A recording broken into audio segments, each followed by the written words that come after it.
Hello, hello. Bonjour, bonjour. Alors, juste que je vérifie si le son et l'image est bonne.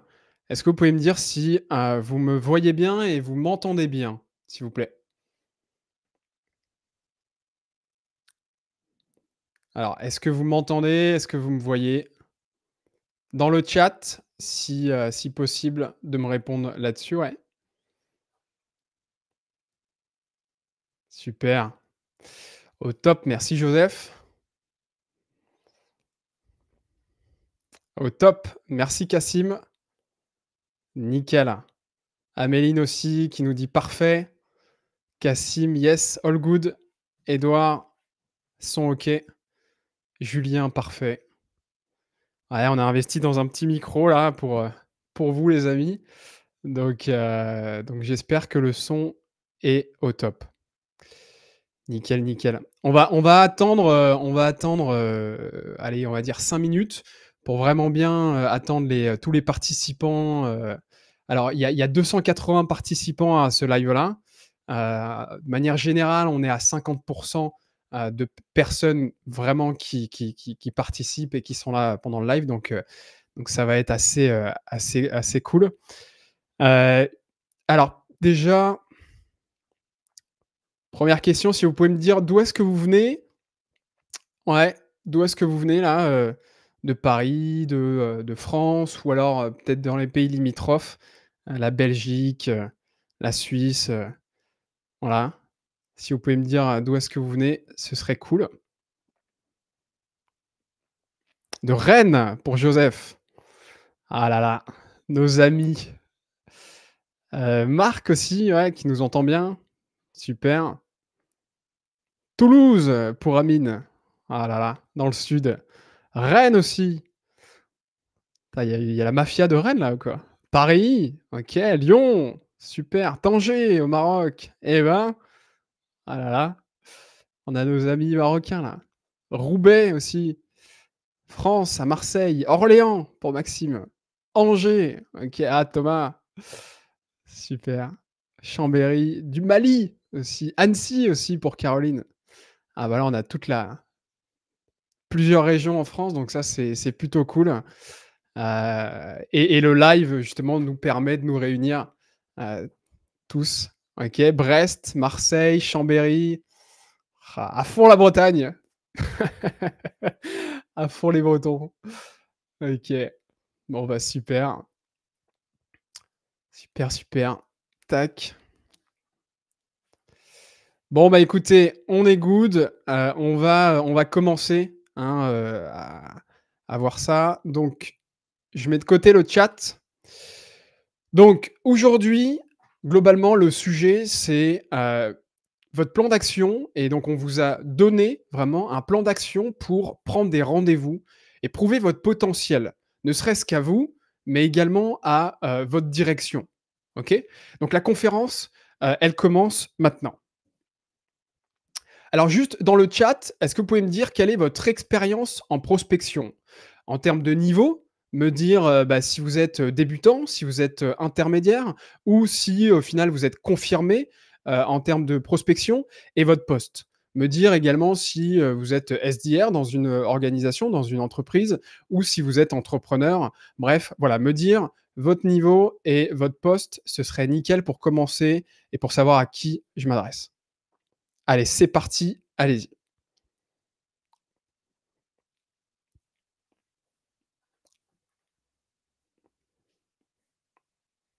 Débutante, OK, pour Zoubida qui nous dit débutant. Vincent aussi qui nous dit, débutant. Il y a pas du tout de, comment dire? De niveau requis, hein, au contraire, hein. Junior pour Cassim, OK. Joker pour Joseph. Intermédiaire pour un poste, d'IA, OK. SDR intermédiaire pour Amine. Débutant SDR pour Aymeric. Ingénieur commercial depuis 20 ans pour Caroline. On a la doyenne là du live, j'imagine. SDR pour Nathan, SDR pour Mathieu. OK, on a pas mal de SDR, pas mal de bizdev aussi, pas mal d'ingénieurs d'affaires. Confirmé pour Romain. OK, d'ailleurs, on s'est déjà vu Romain. Salut. Loïc aussi, bonjour. SDR débutant, OK. Thomas intermédiaire. OK, donc on est vraiment founder pour, Marc également. Donc ouais, on est sur des niveaux de débutants, d'intermédiaires et parfois, de confirmés. Mais ça tombe bien, comment dire? Ce live, il s'adresse vraiment à toutes les personnes vraiment qui, sont sur des sujets commerciaux. Allez, on continue. Donc, pour que cette conférence, elle vous apporte un maximum de valeur, OK, l'idée, c'est que vous ayez investi votre temps, d'accord? Donc pour qu'elle vous apporte vraiment de la valeur et du retour sur investissement, moi, je vous préconise vraiment de mettre de côté toutes les notifications type, LinkedIn, Slack, messages, vraiment de vous mettre, si possible, en mode avion pour que vous soyez 100 concentré vers, heu, les nouvelles informations que je vais vous donner. Et ensuite, vous pouvez vous préparer, vous pouvez vous mettre, des écouteurs, un casque pour vraiment bien profiter un maximum de cette conférence. Vous pouvez également boire un petit verre d'eau. Moi, j'ai mon verre d'eau à côté de moi au cas où je bug. Et vous pouvez également vous prendre des notes. Alors ça peut être soit, sous un format papier ou soit directement sur, Notion ou autre application. La conférence, elle va durer 1 heure et donc je vais répondre à vos questions à la fin du live. Si vous avez des questions, n'hésitez pas à les ajouter, mais j'y répondrai vraiment à la fin. OK? Restez bien jusqu'à la fin parce qu'il y aura un bonus, hem et un cadeau justement qu'on vous fait. Alors, pendant les 60 prochaines minutes, ce que je vais vous partager, c'est 3 choses. Un, comment faire de la prospection une arme redoutable pour remplir votre pipe d'opportunités business. Donc, on va traiter vraiment de ce sujet-là, comment faire de la prospection une arme redoutable pour vous. Ensuite, on va voir comment arriver dans une entreprise en tant que sales, d'accord? Hem Et comment prouver son potentiel à son manager dès les 3 premiers mois. On verra également comment se rendre indispensable auprès de votre direction. Et ça, c'est vraiment les 3 questions auxquelles on va y répondre dans ce live. Pour que vous puissiez, après cette conférence, en fait, peut-être que vous avez des objectifs. J'ai discuté avec une personne qui venait d'arriver dans une entreprise en tant que sales et elle me dit: «Moi, Anas, j'ai envie d'être la reine de la prospection dans mon entreprise. J'ai envie de ramener des clients à mon entreprise». Et donc, l'idée ici, c'est que vous deveniez la référence en prospection dans votre entreprise.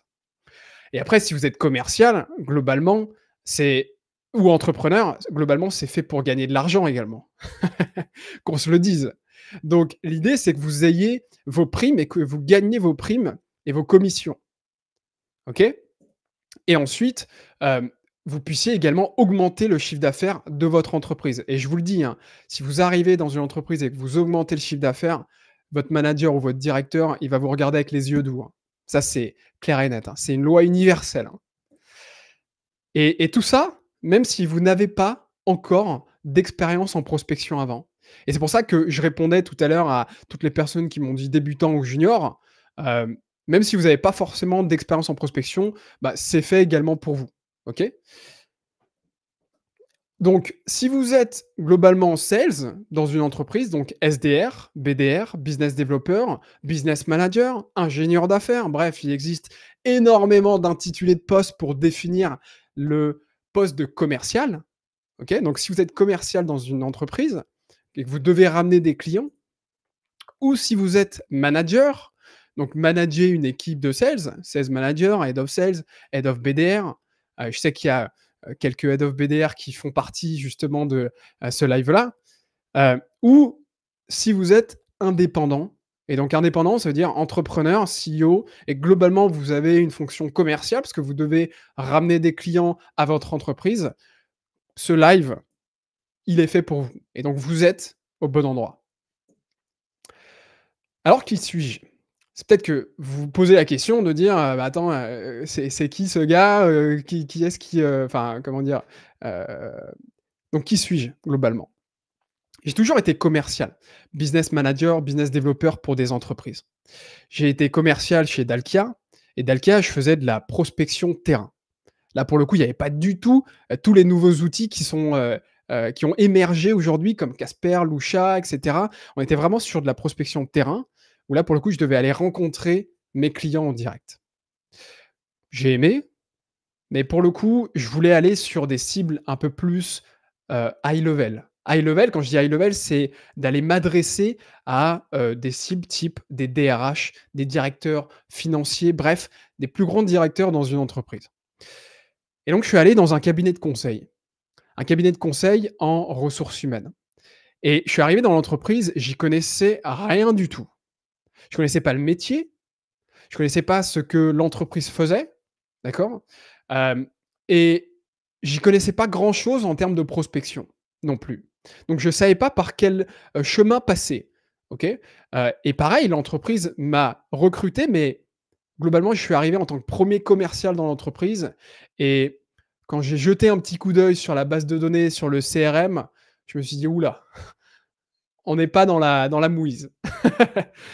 Mais du coup, j'ai fait 2 ans et demi dans cette entreprise et au bout de 2 ans, j'ai fait 800 000 € de chiffre d'affaires, que j'ai rapporté à mon entreprise et j'ai dû passer par plusieurs chemins. J'ai dû faire beaucoup d'erreurs, mais globalement, j'ai mis en place des stratégies peu conventionnelles que vous entendez pas forcément aujourd'hui sur les réseaux ou dans vos entreprises et qu'aujourd'hui, je vais vous les dévoiler, OK?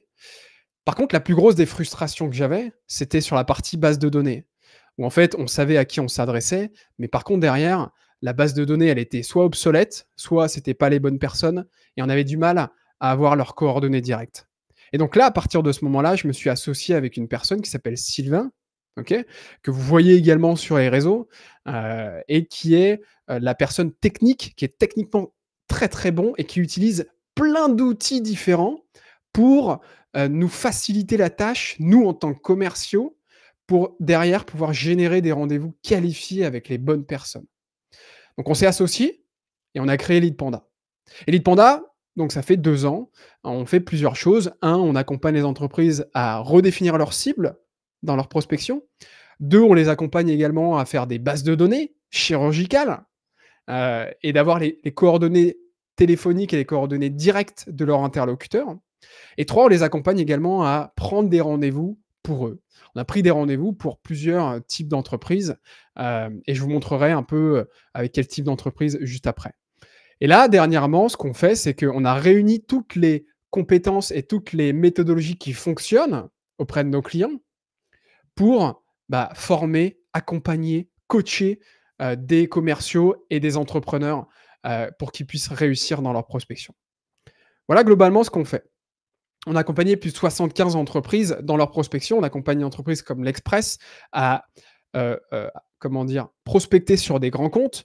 Par exemple, le directeur général de Gémeaux, directeur général, du réseau de franchise, de Plastic Omnium, voilà. Donc avec des très grosses entreprises, nous, l'idée, c'est vraiment, de faire de la prospection sur du C-level et sur des grands comptes. On a accompagné une entreprise comme Cyber by Scoutum, on les accompagne toujours sur de la cybersécurité et je voyais Caroline qui faisait partie du call, qui faisait partie du live justement, qui est commerciale chez Cyber by Scoutum. On a accompagné le réseau Alan Holman, à Cher Conseil, bref, voilà. Des entreprises à avoir des rendez-vous qualifiés avec des grands comptes et avec des, hem, comment dire? Des personnes high level type, directeur marketing par exemple de Siemens, bref. Voilà, ce type d'entreprise-là. On a fait plusieurs interventions sur des podcasts. Je ne sais pas si Laetitia Fall fait partie du live aujourd'hui, mais elle a un super, podcast que je vous recommande. Vous qui êtes, ici, c'est que vous souhaitez vous, évoluer en termes de vente, en termes de prospection. Donc le podcast qui s'appelle «Vendu», est un très bon podcast, donc je vous le recommande et on a fait une intervention, dedans sur la partie base de données. On a fait des interventions également avec, l'outil Casper. Bref, on a fait également des conférences. Là, pour le coup, j'ai fait, une conférence, dans le réseau d'affaires qui s'appelle Dinabuy, pour leur parler de prospection. Et ça, ce que vous voyez ici, c'est, la première promo du bootcamp, où là, on les a accompagnés justement et on faisait des calls. On a fait une après-midi, vraiment, on a passé beaucoup, beaucoup, beaucoup de calls pour prendre des rendez-vous. On avait un objectif de 3 rendez-vous sur cette, promo-là. Globalement, tous étaient débutants. On est allé sur, les résultats, on a fait 6 rendez-vous sur une après-midi. OK, donc c'est très bien tout ça, mais globalement, qu'est-ce que j'ai pour vous? Donc ça, c'est globalement la question que vous pouvez avoir. Alors le programme du jour. tenez-vous bien, attachez vraiment votre ceinture parce qu'il va être chargé, dense, mais il y aura beaucoup de valeur. Ta roadmap aujourd'hui, donc tu viens d'arriver dans une entreprise ou alors tu viens de monter ta boîte. Donc globalement, on va te donner ta roadmap sur 12 semaines pour exploser tes résultats en termes de prospection. On va utiliser également la méthodologie WPIC. Cette méthodologie, peut-être que tu en as pas du tout entendu parler, OK? Mais elle fait des résultats qui sont assez ravageurs en termes de prospection et surtout c'est des comment dire? C'est par étapes, OK? Vous allez aller du plus facile au plus difficile. Donc c'est très bien pour, quelqu'un qui est junior, mais c'est également très bien pour quelqu'un qui est intermédiaire ou confirmé parce qu'il va avoir du résultat rapide, d'accord? Et il va y aller vraiment crescendo en termes de difficulté. La semaine 1. Donc c'est, comment dire? Semaine 1, semaine 2, semaine 3 et 4, semaine 5 et 6, vous voyez que c'est assez, structuré. Semaine 1, vous allez vous imprégner du métier, OK? Savoir à qui vous vous adressez, ce que vous vendez, ce que vous proposez. Semaine 2, vous allez, vous préparer à la prospection et on verra toutes les étapes de préparation à la prospection, qui sont nécessaires pour réussir. La semaine 3 et 4, vous allez voir la stratégie warm. Peut-être que vous me dites, «Attends, c'est quoi la stratégie warm?»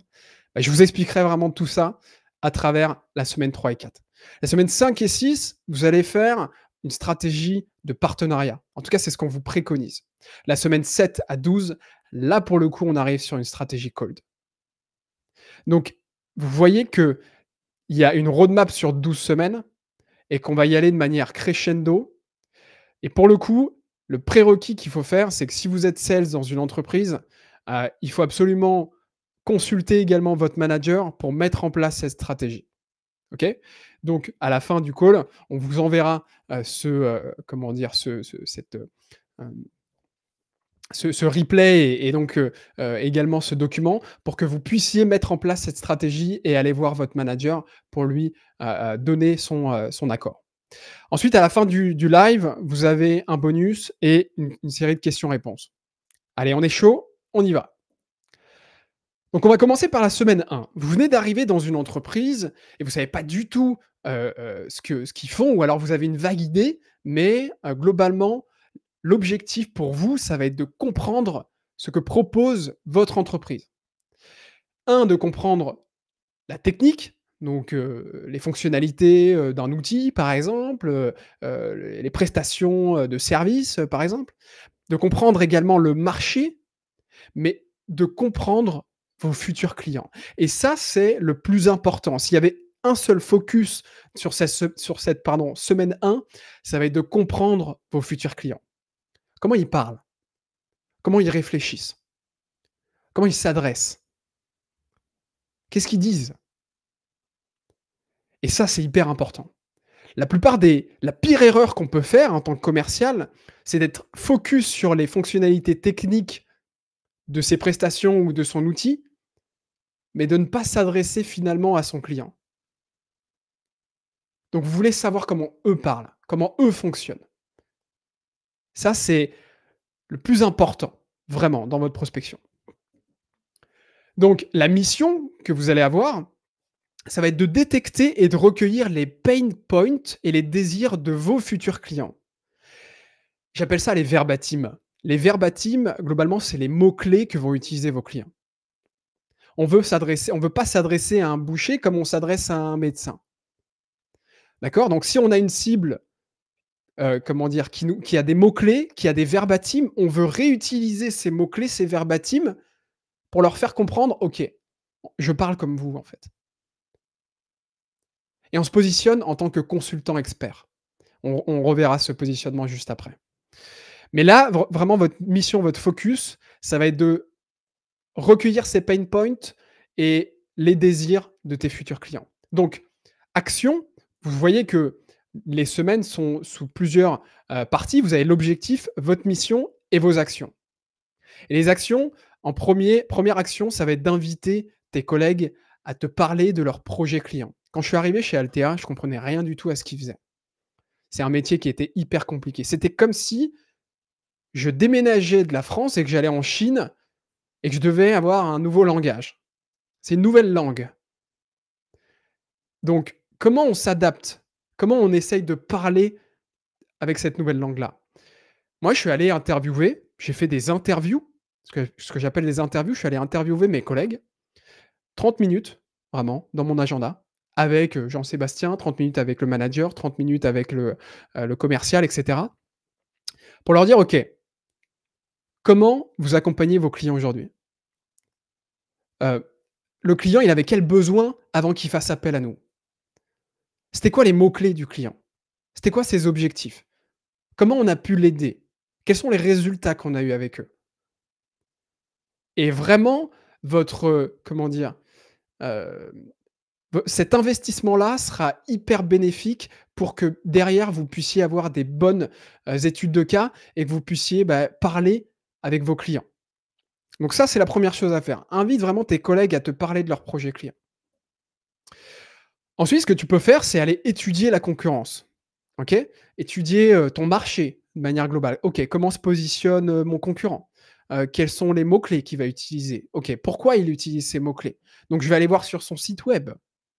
Je vais aller voir ses études de cas, avec qui il travaille et encore mieux, je vais aller voir certains témoignages clients et votre concurrent, peut-être qu'il a interviewé ses clients et il lui a posé un certain nombre de questions et ce client-là peut être votre client et c'est exactement pareil que les verbatims. Vous voulez comprendre, avoir les mots-clés de vos futurs clients et vous les récolter à travers ces études de cas ou ces témoignages clients de concurrents.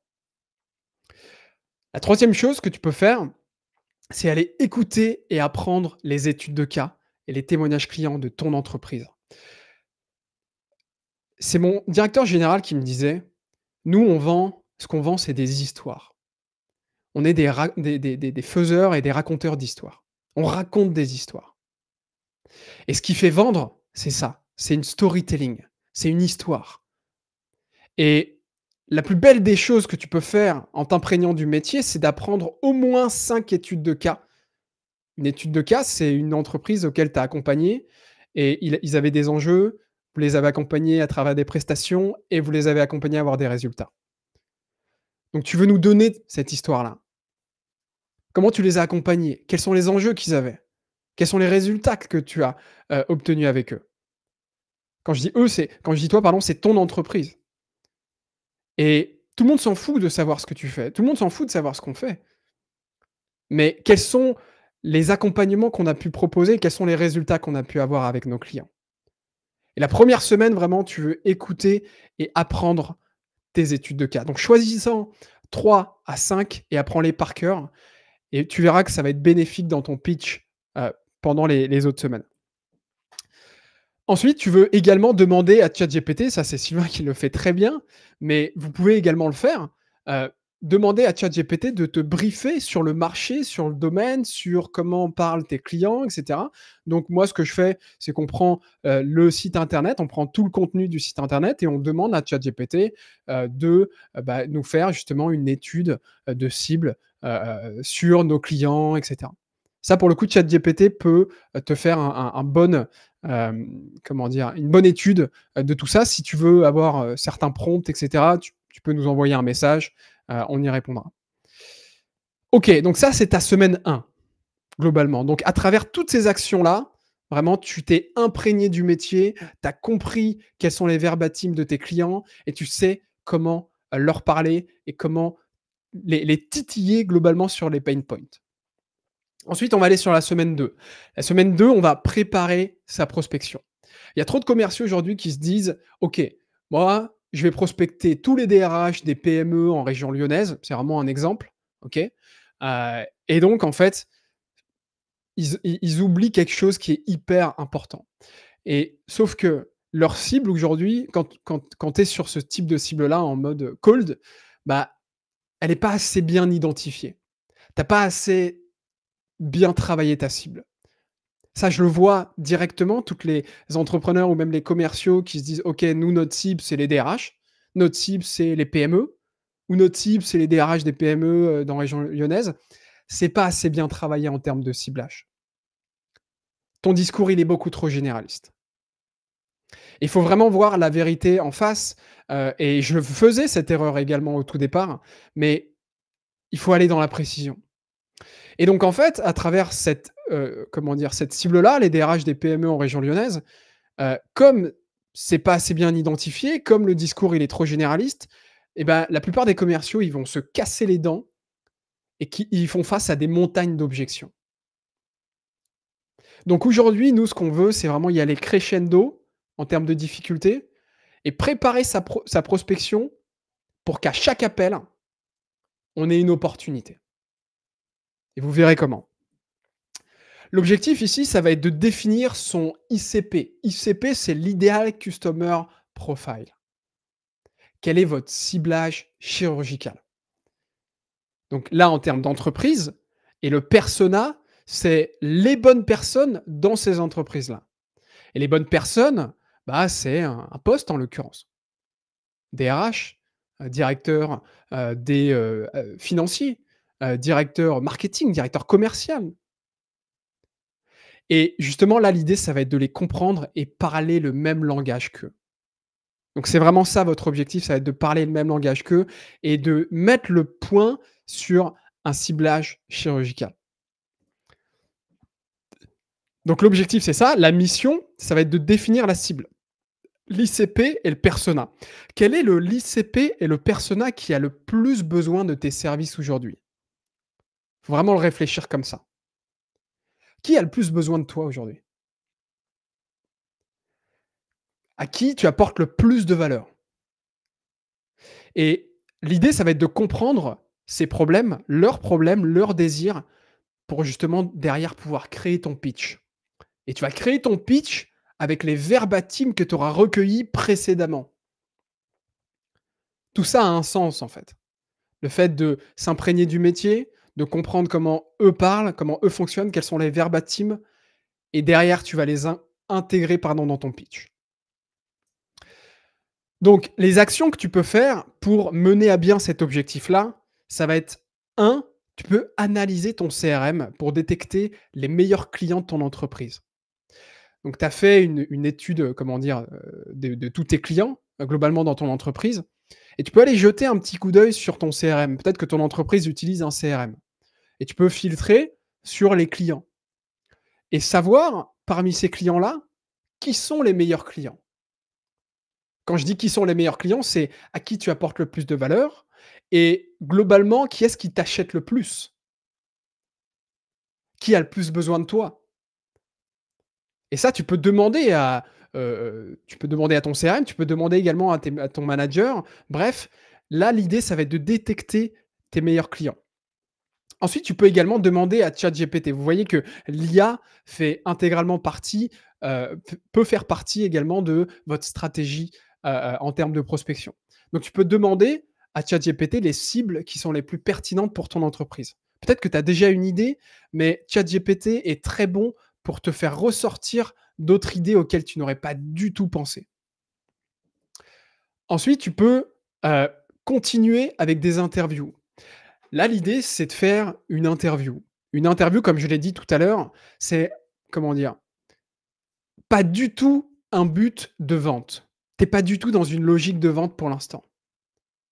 Tu veux aller interviewer soit tes clients, pour leur proposer une interview et comprendre ce que vous avez fait avec eux et leur poser un certain nombre de questions pour comprendre leur verbatim. Mais tu peux également interviewer des prospects et leur dire: «Bah, écoutez, globalement, moi, pour l'instant, j'ai rien à vous vendre. Globalement, j'ai rien à vous vendre. J'aimerais juste vous comprendre et comprendre comment vous fonctionnez sur les thématiques de ton entreprise». Et à travers cette stratégie-là, tu seras en capacité de faire des rendez-vous et de comprendre ton cœur de cible. Et ensuite, tu peux confronter tes idées avec ton manager, avec ton N+1 et tu peux t'arrêter sur une à 3 cibles prioritaires pour ta prospection. Et là, ce que tu vas faire, c'est que tu vas créer ton pitch téléphonique. Ah bon? Téléphonique? Et pourquoi téléphonique? Alors, on va le voir juste après. Donc, tu vas créer ton pitch téléphonique et ta base de données. Alors, pourquoi le téléphone? C'est vrai, pourquoi le téléphone? Le LinkedIn, l'email, comment dire? La vidéo fonctionne aussi. Mais le téléphone, pour nous, c'est le meilleur canal de prospection que tu peux utiliser. Regarde, sur 100 appels émis, tu as 20 à 30 conversations concrètes avec ton cœur de cible, avec les personnes à qui tu t'adresses. Sur les 20 à 30 conversations, tu peux avoir 5 à 10 rendez-vous. J'ai fait un sondage sur LinkedIn et je leur ai posé la question: «OK, quel canal vous apporte le plus de rendez-vous?» Et ce poste, il était réservé aux commerciaux.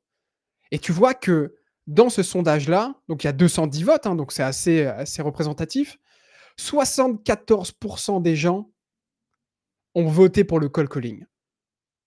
Donc le canal qui leur apporte le plus de rendez-vous, c'est le téléphone. Et pourquoi le téléphone? Parce qu'en fait, tu peux prendre un rendez-vous uniquement si le prospect, il a un besoin ou un intérêt. Donc ça veut dire que derrière, tu raccourcis ton cycle de vente et tu as des rendez-vous qualifiés. Tu peux échanger en direct et l'échange en direct, l'échange humain, ça permet de tisser des liens qui sont forts.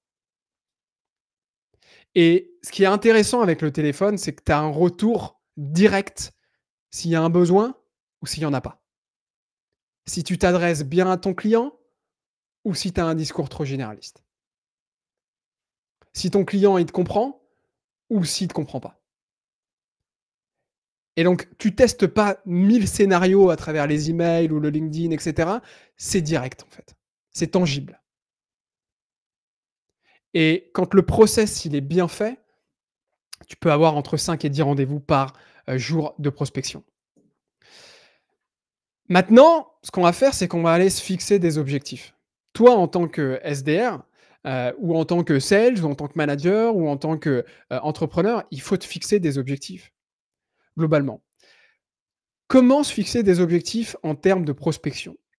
1, on va se fixer un objectif en termes de chiffre d'affaires généré. Combien de chiffre d'affaires tu veux générer par mois pour ton entreprise? Est-ce que tu as défini tes objectifs? Et sinon, ce serait le moment de le faire. Ce serait le moment de le faire et également de le faire avec, potentiellement ton manager ou ton N+1. Je vais prendre un cas concret. En tout cas, c'est ce qu'on fait pour tous nos clients. On part du chiffre d'affaires généré par mois. Imaginons qu'on veuille générer 20 000 € de chiffre d'affaires. Le panier moyen de ce qu'on vend, donc ça veut dire ce qu'on vend à une entreprise, c'est de 5 000 €.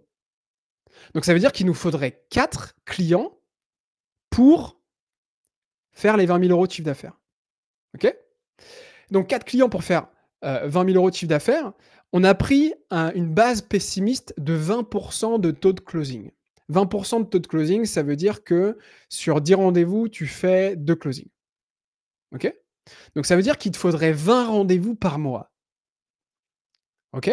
Donc 20 rendez-vous par mois, ça veut dire, et on va le décomposer, c'est 5 rendez-vous par semaine. Et 5 rendez-vous par semaine, c'est 1 rendez-vous par jour. 1 rendez-vous par jour avec 5 de taux de prise de rendez-vous, ça veut dire que sur, 100 appels, tu prends 5 rendez-vous, ça c'est vraiment une base hyper pessimiste. Beh, tu as à faire 20 appels par jour. 20 appels par jour, c'est faisable en fait. 20 appels par jour, c'est j'ai compté tous les appels émis. Les appels émis, donc tu peux tomber sur des mauvais numéros, sur des non décrochés, sur des conversations. Tu es à 20 appels par jour, tu as un rendez-vous par jour et derrière tu génères 20 000 € de chiffre d'affaires. Vous voyez que là, à travers ce décomposage, c'est quelque chose de concret, c'est quelque chose de tangible, c'est quelque chose d'accessible. Et on a compté 20 appels par jour, c'est à peu près 1 heure et demie que tu peux accorder tous les jours dans ton boulot. Allez, je vais plus vite. Donc, une fois qu'on a fixé les objectifs, on va se définir des habitudes. Un objectif, c'est bien, mais l'idée, c'est d'avoir une habitude dans ta prospection. Je vais vous prendre un cas concret. Vous avez un commercial A qui s'appelle, Jean et qui fait 100 appels, de prospection par semaine, mais qui va le faire que le mardi. Et vous avez Karim qui, lui, pour le coup, fait 100 appels de prospection, exactement la même chose, mais qui va le faire tous les jours. Karim va beaucoup plus réussir dans sa prospection que Jean, parce que l'idée, c'est d'avoir une habitude quotidienne dans ta prospection. Et ça illustre le principe de l'effet cumulé. L'effet cumulé, globalement, c'est des petites actions insignifiantes qui mènent à des résultats significatifs. Vous voyez qu'à travers cette courbe exponentielle, elle reflète globalement toutes les habitudes dans la vie de manière générale. Vous prenez des petites actions de manière quotidienne, c'est comme le sport. Au tout début, vous prenez des petites actions, vous allez à la salle de sport, vous y allez, mais vous y allez tous les jours, tous les jours. Et au début, vous voyez zéro résultat. Vous dites: «Putain, oh là là, ça m'énerve, je vois pas de résultat, en fait». Mais plus vous continuez et à un moment donné, vous aurez des résultats de manière exponentielle et c'est une loi. C'est obligatoire et c'est pareil en prospection. Donc l'idée, ça va être de se fixer des habitudes. Donc tu veux te bloquer des créneaux de prospection dans ton agenda tous les jours. Mais vraiment respecte-le parce que ça, c'est hyper important. Moi, quand je suis arrivé, chez Altea, ce qui m'a fait réussir à avoir 800 000 € de chiffre d'affaires et ce qui nous fait réussir avec nos clients, c'est qu'on va être discipliné. Et la prospection, c'est comme le sport, c'est vraiment discipline. Donc bloque-toi des créneaux de prospection dans ton agenda et vraiment respecte-le. Ensuite, là où je me suis amélioré et j'ai commencé à m'améliorer en prospection, c'était il y a pas si longtemps que ça, hein, en cold calling, c'est que j'ai commencé à enregistrer mes appels. Et beaucoup d'entre vous, j'imagine, qui se disent, «Ouais, mais c'est bizarre de s'enregistrer, de réécouter sa voix et cetera, je me sens pas trop de le faire». Mais en fait, c'est ici, c'est sur ce point-là où vous allez vous améliorer. Parce que quand vous vous enregistrez, vous êtes en capacité, pardon, de vous analyser derrière. Et quand vous analysez, vous savez exactement ce qui est bon, mais ce qui est à améliorer également. Et vous voulez suivre une méthodologie qui s'appelle le DIVA, hein, que j'ai rien réinventé, qui existe déjà. Le débit que vous avez, est-ce que vous parlez trop vite? Est-ce que vous parlez, avec un bon débit? L'intonation, l'intonation de la voix. Est-ce que globalement, vous avez une intonation de voix qui est rassurante, pardon, claire? Le volume, est-ce que vous parlez comme ça, tout petit? Ou est-ce que vous parlez de manière confiante? L'articulation, l'articulation hyper important également et les silences. Le silence, on l'entend et le silence, ça veut dire beaucoup dans votre pitch. Donc le diva, ça vous permet justement d'analyser, et de savoir si vous êtes en train de progresser. OK, donc une fois qu'on a vu ça, on va aller sur la semaine 3 et 4. La semaine 3 et 4, ça va être la stratégie warm. La stratégie warm, globalement, toutes les entrepreneurs ou tous les commerciaux, ils vont vraiment aller se focus sur du cold. OK, je vais aller sur toutes les DRH, des PME et cetera. Mais ils me connaissent pas. Mais ils oublient quelque chose d'hyper important. Et quand je suis arrivé chez Altea, moi, mon boulot, ça a été de voir avec tous mes collègues et toutes les personnes de l'entreprise, si je pouvais entrer en contact avec des entreprises qui connaissaient déjà Altea. Parce que vous avez ce biais de familiarité. Donc, insistez vraiment dessus sur la stratégie warm. Elle est vraiment puissante et elle vous permettra d'avoir du résultat rapide. Donc, l'idée, c'est d'avoir du quick win avec des personnes qui vous connaissent déjà ou qui connaissent déjà ton entreprise. La mission, ça va être de prendre des rendez-vous avec cette stratégie warm et de jouer sur ce que je disais, le biais de familiarité. Et les actions, ça va être de trouver des contacts dans ton réseau. On a fait une campagne de prospection avec un de nos coachés où en fait, il a fait tous les anciens de son ancienne école, tous les alumni de son ancienne école. Il a fait une école et l'idée, c'était de faire une liste, une base de données de tous ces anciens, même s'ils ne les connaissaient pas. Même si eux ne les connaissaient pas. L'idée, c'était d'arriver en disant: «Voilà, on a fait la même promo, d'ailleurs super école, vous avez ce billet de familiarité» et derrière, vous lui proposez un rendez-vous. Ça peut être les anciens de ta promo, ça peut être, des personnes que tu connais sur LinkedIn, ça peut être des anciens collègues. Bref, dans ton réseau, qui est-ce qui serait intéressant à activer dans ta prospection? Ensuite, tu peux également demander à tes collègues de te mettre en relation. Tes collègues, c'est vraiment un bon investissement d'aller prendre du temps avec eux et de leur dire: «OK, avec qui tu peux me mettre en relation pour que ça bénéficie à l'entreprise?» Peut-être qu'ils ont, accompagné, d'autres entreprises avant, peut-être qu'ils ont, des contacts et toi, tu veux vraiment essorer comme une éponge, vraiment, tes collègues pour, bah, qu'ils puissent te mettre en relation. Ensuite, tu veux regarder également les anciens leads ou les anciens clients dans ton CRM, tout ça avec l'aval de ton manager également. Mais dans ton CRM, qui sont les entreprises qui ont déjà eu un contact avec ton entreprise? Un rendez-vous, un un contact en particulier, une proposition qui a été envoyée.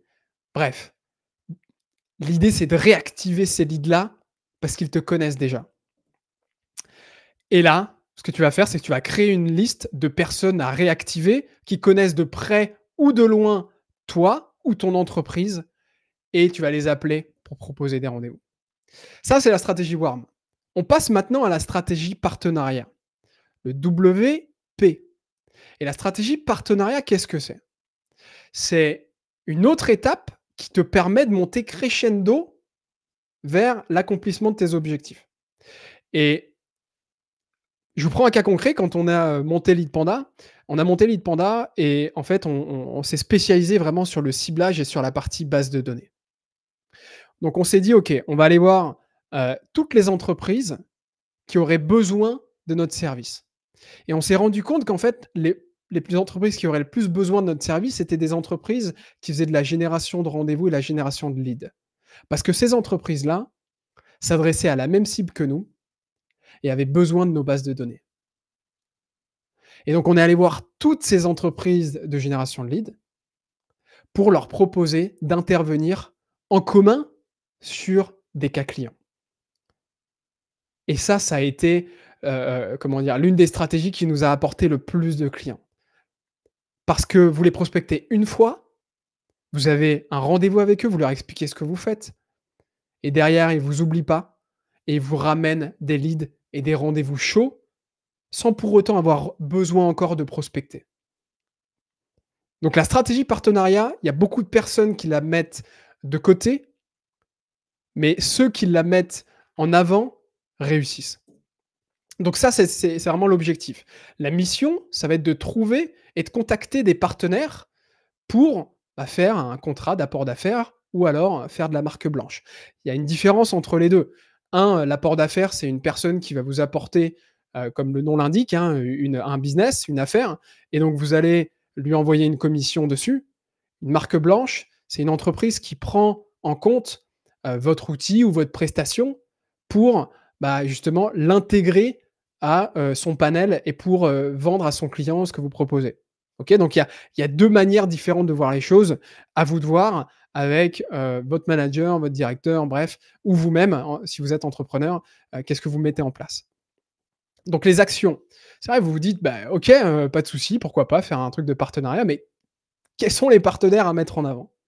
Donc utilisez, ce que vous avez ici pour vraiment bien comprendre, comment dire? Quels sont les partenaires que vous pouvez mettre en place. Si vous n'avez pas d'idée, vous pouvez demander à ChatGPT. ChatGPT, il est en capacité de vous donner des partenariats que vous pouvez mettre en place et auxquels vous n'auriez pas pensé. Vous pouvez brainstormer également avec votre équipe et vous demander qui est-ce qui s'adresse à la même cible que vous? Qui est-ce qui intervient avant ou après et qui a un intérêt de te recommander? Ça, c'est hyper important. Ensuite, vous voulez contacter les partenaires et leur proposer quelque chose de win-win. J'insiste vraiment sur le win-win, c'est hyper important, comment dire? D'avoir une relation gagnant-gagnant. Il ne faut pas que, le partenaire vous apporte plus que vous ne lui apportez. Il faut que vous vous mettez dans une condition ou dans un positionnement où vous avez aussi quelque chose à lui apporter. Allez, on va passer de la semaine 6 à 12, donc la stratégie cold. Là, pour le coup, l'objectif, ça va être d'ouvrir le champ des possibles avec les personnes qui ne vous connaissent pas. Votre mission, ça va être de prospecter des personnes les plus susceptibles d'avoir besoin de toi. Et là, j'insiste vraiment dessus, j'ai insisté tout à l'heure, à travers le ciblage chirurgical. On ne veut pas se casser les dents sur cette étape-là, on veut avoir les mêmes verbatims, le même discours de ses clients et on veut avoir un ciblage chirurgical. Et l'action que je vous propose, ça va être de faire un focus chirurgical, donc de prospecter cible par cible en priorisant. OK, qu'est-ce qui est le plus prioritaire dans ma prospection? Et derrière, le fait d'avoir une base de données et un discours personnalisé vous permettra d'avoir du résultat. Si vous n'avez pas de résultat, c'est qu'il y a quelque chose qui ne va pas dans cette équation. Et ensuite, vous voulez vous mettre dans une posture de consultant expert. Qu'est-ce que c'est un consultant expert? Il y a beaucoup de commerciaux aujourd'hui qui appellent et qui disent: «OK, bonjour, je vous appelle pour prendre un rendez-vous avec vous, et pour parler de telle chose, telle chose, telle chose». Et là, on sent le commercial.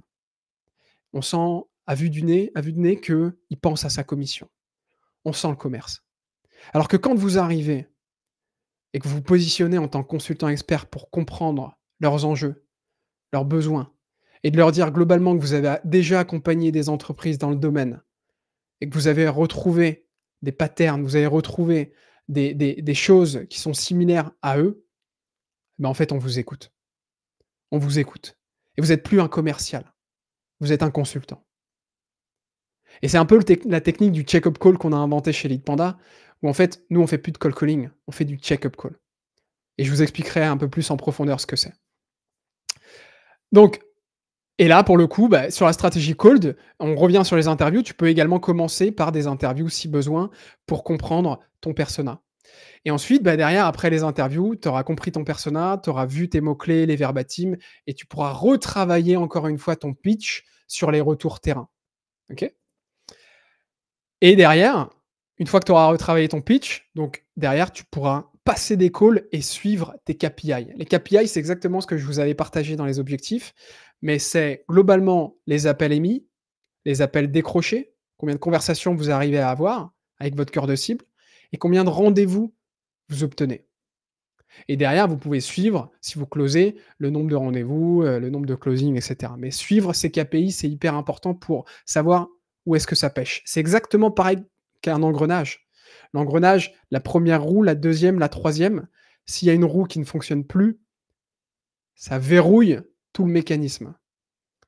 Donc l'idée, à travers le suivi des KPI, ça vous permet de savoir où est-ce que ça pêche. OK? Pour résumer, globalement sur le live, Heu, aujourd'hui, vous avez appris et on vous apprend à vous imprégner vraiment de votre métier, des produits, des services de l'entreprise. Ça, c'est la première des choses à faire. En parlant directement à tes clients, à tes prospects, pour reprendre les verbatims et pouvoir les intégrer dans ton pitch. Ensuite, tu veux te fixer également des objectifs et des habitudes de prospection. Et pour résumer, on a utilisé également la méthodologie WPIC, donc WARM, partenariat, interview et check-up call, pour monter petit à petit en difficulté. Et ensuite, on a retiré notre casquette de vendeur, vraiment, qui ne fonctionne plus, pour se positionner en tant que consultant expert. Et là, aujourd'hui, vous disposez désormais globalement de toute la structure pour le faire tout seul. Mais si vous souhaitez implémenter cette stratégie de manière très concrète et être accompagné plus rapidement, bah, j'ai quelque chose à vous présenter. Donc si vous êtes dans une de ces situations, globalement, vous savez que la prospection, c'est un canal d'acquisition qui est redoutable, mais vous n'arrivez pas trop à la mettre en place. Vous savez pas comment. Vous savez pas quels outils utiliser. Vous savez pas quoi dire aux prospects, comment les convaincre. Vous savez pas par où commencer. Et à certains moments, vous avez des peurs, des croyances limitantes et c'est normal, c'est naturel, on en a tous, hein, des peurs. Peur du rejet, peur de l'échec, peur de perdre du temps, peur, de faire quelque chose qui a aucun sens, peur de déranger. Bref, toutes les peurs, de la prospection et tout ça, ça engendre un manque d'action. Mais au contraire, vous souhaitez remplir votre pipe d'opportunités business. Vous souhaitez avoir une méthodologie de prospection qui est éprouvée, qui est efficace et qui est prédictible et que vous souhaitez être accompagné et surtout conseillé, dans votre prospection, bah, là, pour le coup, on vous propose un bootcamp, ce qui s'appelle le bootcamp Ascension. Donc c'est un accompagnement sur 6 semaines pour implémenter ce process, le process de WPIC et on ira vraiment en profondeur, dans le détail, en fonction de votre cas personnalisé. On ira dans le détail sur votre cible, sur la partie warm, sur la partie partenaire, sur la partie cold. On ira vraiment dans le détail là-dessus et on fera en sorte que ce soit hyper personnalisé en fonction de votre contexte. Vous aurez des vidéos, vous avez des scripts, vous aurez des templates à dupliquer et vous aurez également un groupe soudé. Et là, pour le coup, c'est la première promo du bootcamp où on était 5 et on a eu des bons résultats avec ce groupe-là. Donc voilà, si aujourd'hui vous souhaitez, comment dire, nous voir, et prendre un rendez-vous avec nous, avec, moi ou avec Sylvain, pour échanger sur votre situation, bah, vous avez un lien en commentaire, Sylvain va le mettre ici pour réserver votre session stratégique. Attention, il reste que 4 places. Là, l'idée, c'est pas, d'avoir, des promos de 20, 30, 40 personnes, sinon on s'en sortirait pas, mais vraiment de, restreindre le nombre de places pour les accompagner vraiment en profondeur. Donc n'hésitez pas, si vous souhaitez, à prendre un call avec nous, pour échanger. Maintenant, ce qu'on va faire, c'est qu'on va, donc il y a le petit bonus, hein, et je vais faire intervenir quelqu'un, dans l'échange et cette personne s'appelle Joseph et il fait partie justement du bootcamp Ascension. OK? Let's go. Bonjour à tous, bonjour à toutes. Salut Joseph, Comment comment ça ça va? va? Ah, tu m'as pris la priorité. Ça va, super. Et toi? Bah ouais, nickel, hein. Top, top. Bah, écoute, merci de nous avoir accordé un peu de ton temps là, et pour nous faire un retour d'expérience. Donc là, en gros, le titre, hein, c'est de technicien à commercial B2B et comment, tu as réussi à prendre plus de 15 rendez-vous en 3 semaines pour ton entreprise. Donc ouais, si tu peux nous faire voilà, pendant 5-10 minutes, après on passera aux questions-réponses, mais si tu peux nous faire un petit retour d'expérience de, ta situation, Mmh. et de comment tu as pu, générer ce type de résultat finalement? Ouais, OK, parfait. Et bah, pour revenir sur le de technicien à commercial, on va faire un très rapide, débrief de ma carrière. Je commençais l'informatique il y a 11 ans maintenant, en tant que technicien support utilisateur, donc plutôt axé grand compte, travaillé sur des environnements comme, Crédit Agricole et cetera. Après c'est plutôt la voie managériale que j'ai choisie en voie d'évolution, c'était pas la partie technique qui m'intéressait. Et j'ai eu l'occasion de passer ingénieur d'affaires dans une grosse ESN.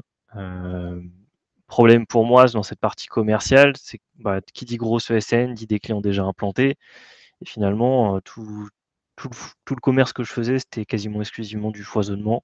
Un petit peu de prospection très maladroite qui m'a rapporté un petit peu de business, mais franchement, j'étais vraiment pas bon là-dedans. Et depuis peu, je suis dans un groupe, bon ça fait bientôt 1 an quand même, mais qui cherche à se développer sur une cible, ETI. Donc c'est un groupe qui s'est développé sur l'environnement des TPE et des PME et du coup ma mission aujourd'hui, c'est justement d'aller vraiment développer le portefeuille parce qu'on n'a pas de pipe. Mmh. Donc je peux pas cross-sell, je peux pas foisonner. Donc là, de toute façon, j'ai plus le choix, je suis obligé d'aller prospecter. Mmh. Et quand on s'est rencontrés, je dit: «Bah écoute, moi, prospection, franchement, je suis nul, on va pas se mentir. Je sais pas où chercher la donnée, je sais pas comment construire mes listes, j'ai pas de pitch, j'essaie de regarder des tutos à gauche, à droite, mais rien qui m'inspirait ou que des trucs, bah, à l'ancienne avec des promesses, «Je vais augmenter votre CA de 30, je vais réduire vos coûts de 30». En fait, tu connais même pas le client, Mmh. tu lui promets déjà des chiffres alors que tu as aucune idée de ce qu'il fait. Donc on le sait, ça marche pas, là, c'est vraiment la méthodologie vendeur de tapis. Effectivement, après, bah, inscription au bootcamp, grâce à mon employeur, hein, qui me l'a financé aussi, donc merci à lui. Et puis, là, pour le coup, on voit les résultats avec, bah, comme tu dis, plus de 15 rendez-vous en 3 semaines là depuis que je suis rentré en action. Et puis ma routine est installée, enfin voilà, même en termes de mindset, un énorme changement, donc, voilà, pour faire rapide. Trop cool. Top. Bah, merci beaucoup. C'est extrêmement, voilà, ça représente bien, le live aujourd'hui et ouais, si tu devais, noter une seule chose vraiment qui t'a vraiment, impacté, dans le bootcamp, ce serait quoi? Ouais. Bah, c'est vrai que toute la prépa en mindset avant, elle est ultra importante, et il y a une chose que tu as dit et qui résonne toujours, c'est en fait votre message, c'est 80 votre attitude et 20 de message. Enfin 20 on va dire de pitch. Et Mmh. alors évidemment, ça veut pas dire qu'il faut faire un pitch dégueulasse. Et si déjà on est préparé en termes de mental et qu'on arrive avec la bonne attitude et comme tu en parlais précédemment, les silences sont importants, l'intonation est importante et finalement l'interprétation du pitch est finalement plus importante que le pitch en lui-même. Mmh. Et ça, on voit que c'est vraiment game changer en termes de résultats sur le nombre de rendez-vous et sur le plaisir qu'on peut prendre à prospecter aussi. Et plus on prend de plaisir, plus on est performant parce que, bah, Sinon, on prend du plaisir pour la personne en face, c'est aussi agréable de nous écouter Mmh. et tout ça, c'est un cercle assez vertueux qui fait que, bah, ça match, quoi et ça marche bien, en termes de résultats. OK. Donc tu es plus du tout dans la logique de vendeur de tapis, en disant: «Voilà, c'est plus 30 de de réduction de coûts» et cetera. C'est plus, en quoi tu as changé vraiment ton pitch, Et bah, finalement, je parle plus de moi, et quand on arrive en fin de call où on arrive presque à un stade où on arrête les prospects en disant: «Bon écoutez, là, j'arrive au bout de mon appel, je vous coupe» et comme lui, il est un peu lancé et qu'on a piqué son intérêt, on va dire: «Bah, au fait, moi, je fais un peu ça», c'est-à-dire qu'on en a toujours pas parlé et du coup, bah, si le cœur vous en dit, on met un rendez-vous et puis on en discute plus longuement sur une demi-heure, on organise nos agendas et puis finalement la personne en face, elle se dit: «Ouais, OK, moi j'ai envie de le rencontrer ce mec-là, mais il Mmh. sait toujours pas ce que je fais, quoi» et c'est ça qui est intéressant parce que nous, on a des éléments pour se préparer, on a les éléments pour préparer notre rendez-vous et être impactant en closing. Mmh. Effectivement, la prospection, c'est important, faire les calls, c'est important, mais après, il faut aussi closer Ouais. et du coup, on prépare déjà mieux notre closing parce que quand on arrive en rendez-vous, nous, on a récupéré un max d'infos et quand on va préparer ce qu'on fait, on va être tout de suite impactant avec des apports de valeur tout de suite qui vont attirer son intérêt et finalement, on prépare aussi notre travail d'après donc ça, c'est super cool. Bon, bah, nickel. Nickel. Bah, merci beaucoup Joseph. Avec grand plaisir. Ça m'a fait extrêmement plaisir et puis, on va continuer sur la partie, questions-réponses, juste après. Donc on se retrouve tout à l'heure d'ailleurs Joseph, pendant le point de coaching avec le bootcamp. OK? Ouais et bah, à tout à l'heure. À plus. Ciao, ciao. À bientôt. Super, merci. Donc écoutez, hop là, je regarde. Alors s'il en reste, quelques-uns, donc il y aura un replay, bien évidemment. Et un résumé, du plan d'action qui sera offert, dans, ce qu'on appelle la mine d'or de Lead Panda. Le lien va être en commentaire. Sylvain va nous mettre le lien d'ailleurs, comment dire? De la mine d'or.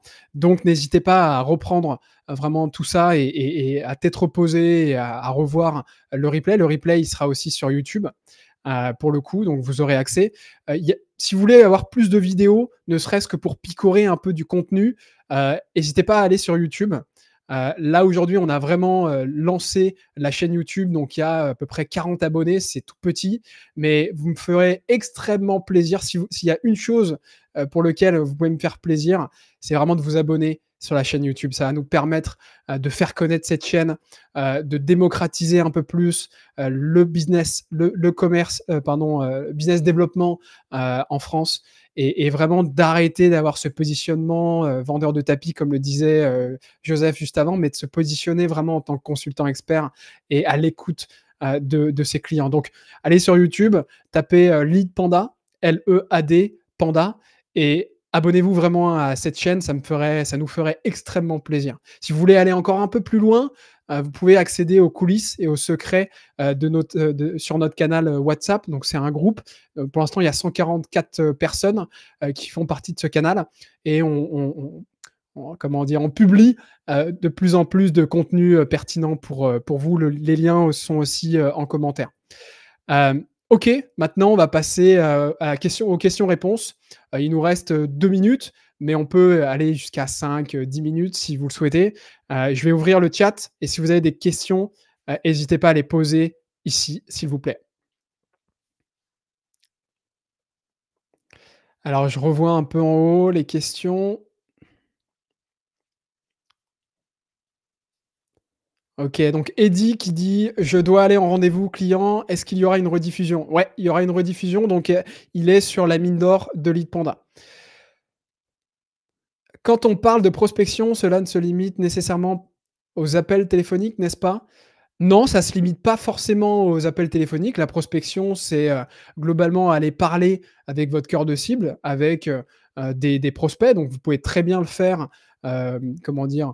En LinkedIn, avec des messages LinkedIn. Vous pouvez très bien le faire par email. Vous pouvez le faire, en prospection terrain, certains le font aussi. Vous pouvez le faire en vidéo, bref.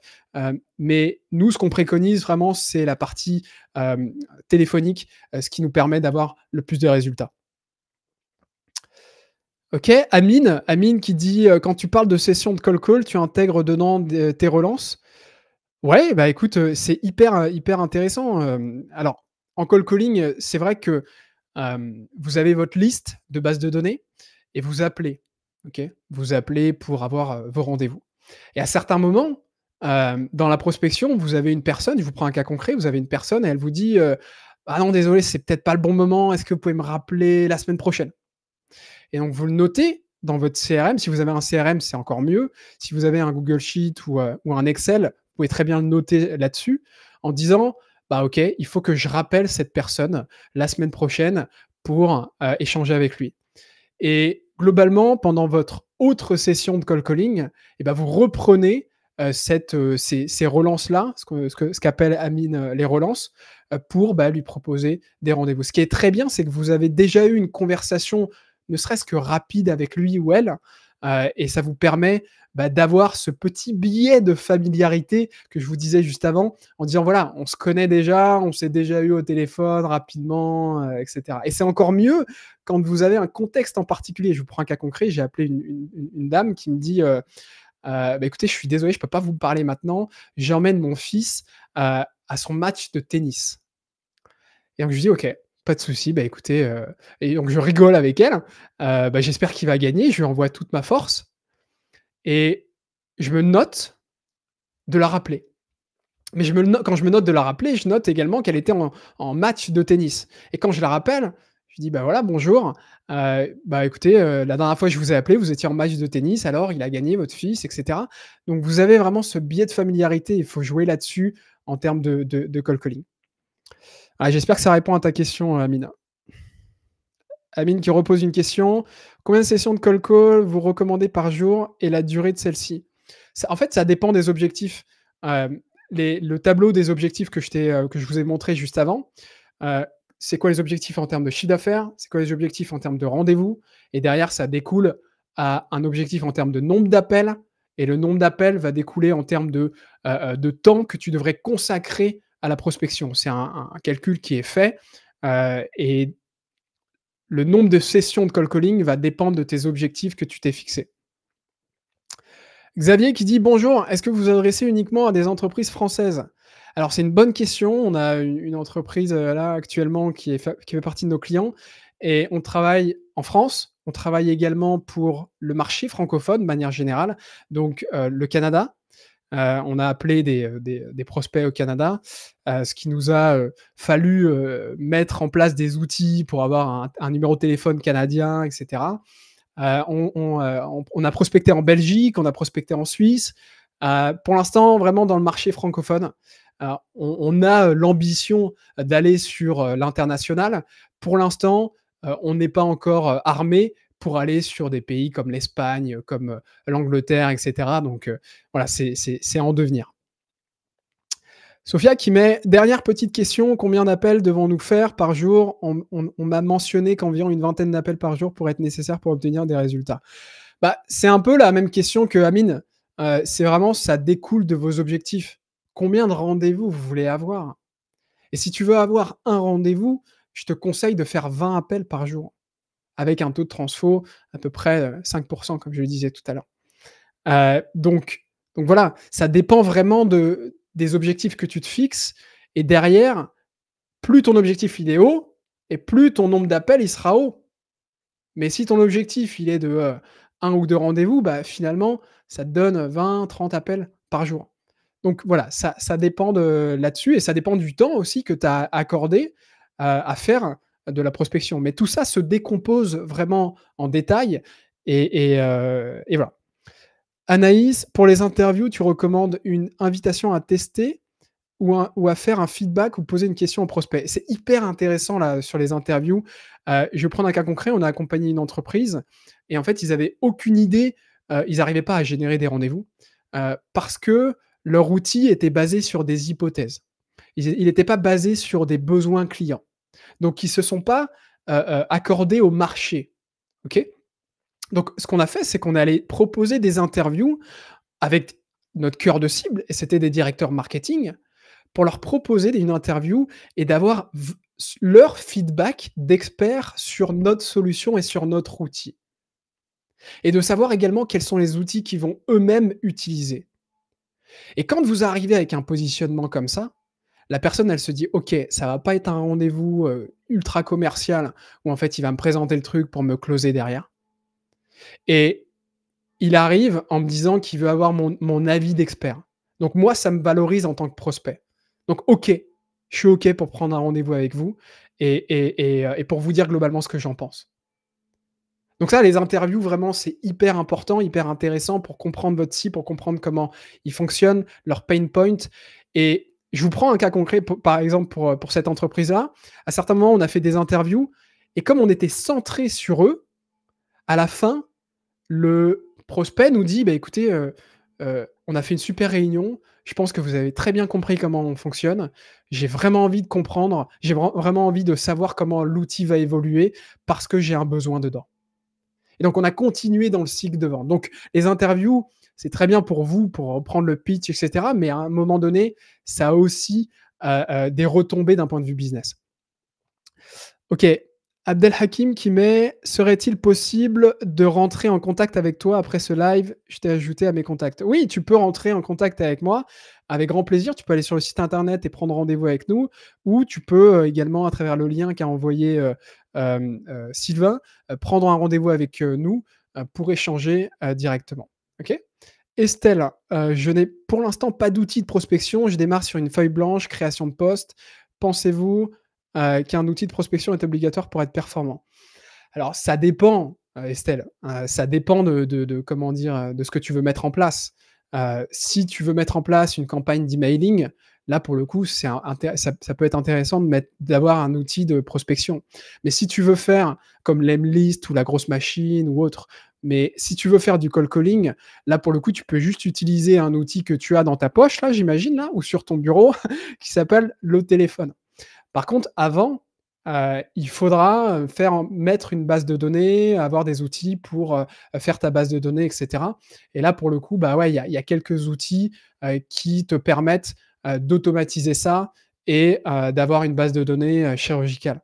Donc ça, pour le coup, tu peux également faire un call avec, Sylvain, qui est mon associé et qui gère cette partie outils et qui te donnera vraiment des feedbacks sur les outils que tu peux utiliser. Que penses-tu des BNI dans les B2B? Ah là là, les BNI. Alors pour ceux qui connaissent pas, les BNI, c'est les réseaux d'affaires. Les réseaux d'affaires, comme Dinabuy, hein, j'ai fait une intervention chez Dinabuy, récemment, où là, pour le coup, tu arrives, je vois très bien ce que c'est, hein. Tu arrives, et tu es entrepreneur et tu discutes, avec des personnes qui sont aussi entrepreneurs et donc, tu te fais du business grâce au réseau, de manière générale. Alors, je pense que c'est bien, on l'a testé aussi chez Leadpanda au tout départ. Je pense que c'est bien, pour, voilà, sortir un peu de sa zone de confort, discuter un peu avec les autres et cetera. Mais je pense que c'est limité. À un moment donné, tu vas être limité. Déjà, tu t'adresses pas à ton cœur de cible, tu t'adresses à toutes les personnes, potentiellement qui sont là, dans le réseau. Donc ça peut être, très bien des entrepreneurs, ça peut être des commerciaux, ça peut être bref, n'importe quoi. Hem et donc c'est pas ciblé. Ça, c'est la première chose et la deuxième chose, c'est que tu vas être limité à un moment donné.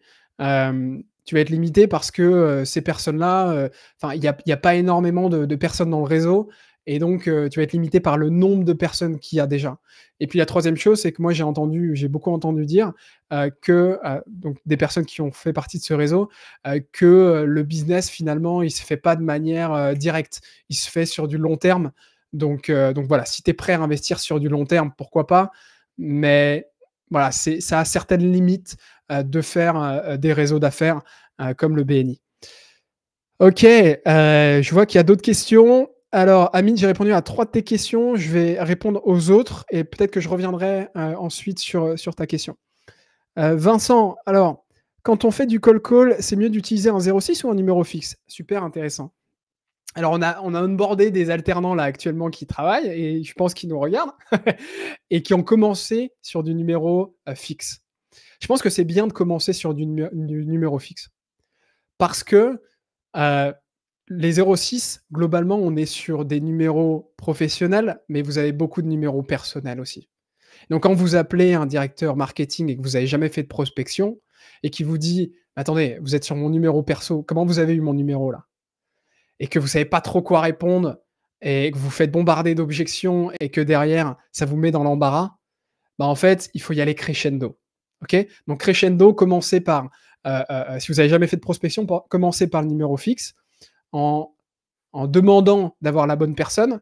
À certains moments, la secrétaire va vous le passer, ou à un certain moment, il va vous faire un barrage secrétaire et j'explique dans mes vidéos et même dans le bootcamp comment passer ce barrage secrétaire, mais tout est dans l'attitude qu'on a. Et ensuite, une fois que vous avez commencé à faire vos premiers calls avec les numéros fixes et commencé à vous friter un peu avec les standardistes, bah là, vous pouvez passer sur du 06. Okay, mais tout en ayant la bonne approche et à savoir répondre aux différentes objections. Et je l'explique bien évidemment dans les accompagnements qu'on propose. Ok, Stéphanie, est-il pertinent de déposer un message sur le répondeur lors de call calling? Ah, ça, c'est hyper intéressant. Moi, je le fais jamais, pour le coup. Je laisse jamais de message sur le répondeur. Jamais. Parce que, pour le coup, certains, se disent: «OK, bah, finalement, je vais pas forcément, répondre à quelqu'un qui vient me prospecter». OK? C'est pas forcément dans ma priorité et je vais même, à certains moments, le bloquer pour pas qu'il me rappelle. Donc j'ai pas envie de griller des cartouches. Je veux avoir la bonne personne au bout du fil et si elle ne répond pas, je réessaye plus tard. Si elle répond pas 3, 4, 5 fois, j'arrête. Je vais pas perdre du temps sur des personnes qui ne répondent jamais, plutôt que je pourrais concentrer mon temps sur des personnes qui vont répondre. Donc pour le coup, j'utilise jamais de message répondeur sur le répondeur, mais vraiment je rappelle, je relance pour, les avoir au bout du fil. OK, Zoubida Thierry qui dit, «Selon vous, quel est le moment de la journée où il y a plus de chances d'avoir un taux de réponse élevé?» Bah, en fait, c'est une bonne question, c'est une très bonne question. Ça dépend de votre cible, OK? On va pas appeler des restaurateurs entre midi et 2. Et ça, c'est concret. Ça dépend de votre cible. Si vous avez une cible qui est, plutôt C-level, moi, je conseille d'appeler tôt le matin, entre 8h30 et 9h30. C'est, l'heure où globalement ils vont au bureau ou alors il n'y a pas encore, les premières réunions. Ça commence à partir de 9h, 9h30, donc vous aurez, du temps pour les avoir au téléphone. J'utilise également le créneau entre 11h30 et 13h, où pour le coup, on est un peu avant la pause déjeuner. Et donc, on se prépare pour l'après-midi, on prépare, son déj et cetera. Donc on n'est pas en réunion et on a encore un peu de temps à accorder. Et j'utilise le créneau également de, 16h30, on va dire 17h, 17h, 18h30, 19h. Donc début, milieu, fin de journée pour vraiment avoir les bonnes personnes au bout du fil et qu'ils aient du temps à vous accorder. Là, je parle de C-level, hein, pour le coup. Amine, il est inspiré, hein, aujourd'hui. Il a posé il a posé 5 ou 6 questions. Bon, allez, je vais répondre. Votre opinion sur la prospection multicanal m'intéresse. Mettre le prospect dans une séquence qui inclut du mail et autres potentiellement. Alors, c'est une bonne question. Je pense que ça peut être très complémentaire au call calling. Tu as raison, Amine. Nous, pour le coup, on a testé les deux, en fait. Au début, on faisait de la prospection multicanal pour nous. Et ensuite, je faisais du call derrière. Et après, on a fait que du call. Et on s'est rendu compte qu'il n'y avait pas une grosse différence en termes de résultats dans la première stratégie et dans la deuxième. Et je me suis même rendu compte que ça me faisait perdre du temps dans la première stratégie parce que tu as le copywriting à mettre en place, tu as la base de données, tu as, comment dire, les scénarios à mettre en place, tu as l'outil de prospection à acheter, tu as, voilà, tu as pas mal de choses. Et pour le coup, je ne voyais pas forcément de réels résultats dedans. Au détriment juste du call calling, où là, pour le coup, j'appelle des personnes que j'ai ciblées de manière chirurgicale, et j'insiste vraiment bien dessus, et où je les connais déjà, en fait. J'ai l'impression de les connaître déjà en les appelant, parce que je me suis renseigné sur ce qu'ils faisaient, etc. Donc, pour le coup, ouais, on a testé les deux, et je sais que ça peut être complémentaire, mais on n'utilise vraiment que le call calling pour une raison d'efficacité. Voilà. Stéphanie qui met, que pensez-vous des outils de marketing automation? Bah, c'est exactement ce que je viens de dire, donc top, j'espère que ça a répondu à ta question, Stéphanie. Anouar qui dit: «Il est là le A», bah, merci. Mathieu qui dit: «Un grand merci pour ta conférence». Avec grand plaisir Mathieu, j'espère que ça a pu vous aiguiller. Donc voilà, il y a plus trop de questions. Si vous êtes encore là, bah, écoutez, merci à vous. Merci à tous, d'avoir assisté à ce live, et j'espère que ça a pu répondre à plusieurs de vos questions. Ça a pu justement, vous aider dans votre prospection et puis voilà, si vous avez les moindres questions supplémentaires et ben, n'hésitez pas à prendre un échange avec nous pour, aller un peu plus loin sur votre situation. OK? Allez, merci à vous et à très vite. Ciao, ciao.